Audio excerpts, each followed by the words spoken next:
આવતીકાલે હનુમાન જયંતિ નિમિત્તે શોભાયાત્રા અમદાવાદમાં કેમ્પ હનુમાન દ્વારા કાઢવામાં આવી શોભાયાત્રા મુખ્યમંત્રી ભૂપેન્દ્ર પટેલે યાત્રાની શરૂઆત કરાવી। હનુમાન કેમ્પથી વાસણામાં વાયુદેવના મંદિર સુધી શોભાયાત્રા પરંપરાગત રથ સાથે 11 ટેબલો પણ દેખાયા।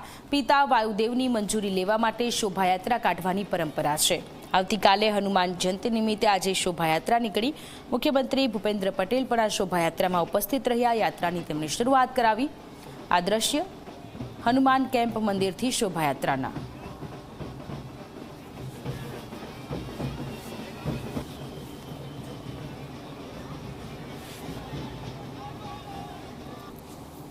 पच्चीसमी हनुमान यात्रा ए पहला गांधी आश्रम थईने जती थी, पण गांधी आश्रमનું અત્યારે રિનોવેશનનું કામ ચાલી રહ્યું છે, રીશેપિંગનું માટે એટલે સુભાષ બ્રિજથી થઈને જતી હતી। એના બદલે હવે આ યાત્રા ડફનાળા અંડરબ્રિજ થઈ અને ડાબી બાજુ થઈને માધુપુરા રોડ પર શાહપુર ઇન્કમ ટેક્સ અને આશ્રમ રોડ થઈ વાડીલાલ હોસ્પિટલ પારડી થઈ અંજલી ચાર રસ્તાથી ચંદ્રનગરથી પાસે જ શ્રી વાયુદેવતાજીનું મંદિર છે, ત્યાં જાય છે। આ રૂટ આશરે 11 કિલોમીટરનો છે।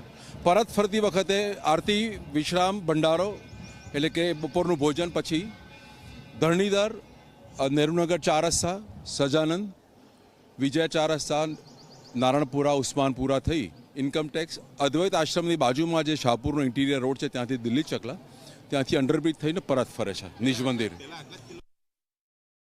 આવતીકાલે હનુમાન જયંતિ છે, તેની પહેલાં એ ઉજવણી આજે હનુમાન કેમ્પ ખાતે એ શરૂ કરી દેવામાં આવી છે અને આજે એ વિશેષ યાત્રાનું આયોજન દર વર્ષની જેમ આજે પણ એ વિશેષ યાત્રા યોજવામાં આવી, જેમાં રાજ્યના મુખ્યમંત્રી પણ જોડાયા। ત્યારે આપણી સાથે એ હનુમાન કેમ્પના ટ્રસ્ટી સુધીર નાણાવટી તેઓ પણ જોડાયા છે। તેમની સાથે વાત સાહેબ, દર વર્ષની જેમ આ વર્ષે શું આયોજન, કોઈ ફેરફાર, કંઈ નવું કંઈ ઉમેરાયું છે?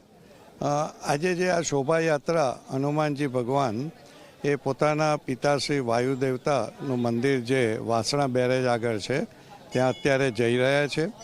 આપણા રાજ્યના મુખ્યમંત્રી શ્રી ભૂપેન્દ્રભાઈ પટેલે લીલી ઝંડી આપીને યાત્રાનું પ્રસ્થાન કરાવ્યું છે અને તેઓ પિતાના આશીર્વાદ લેતા હોય છે અને આવતીકાલે જે પોતાનો જન્મદિવસ છે હનુમાનજીનો એને માટેની એ રજા માગતા હોય છે। આવી એક પરંપરાના ભાગરૂપે તેઓ ત્યાં જઈ રહ્યા છે અને ત્યાં આગળના રહેતા આજુબાજુના લોકો પણ એ દર્શન કરશે, એમને પ્રસાદ આપવામાં આવશે।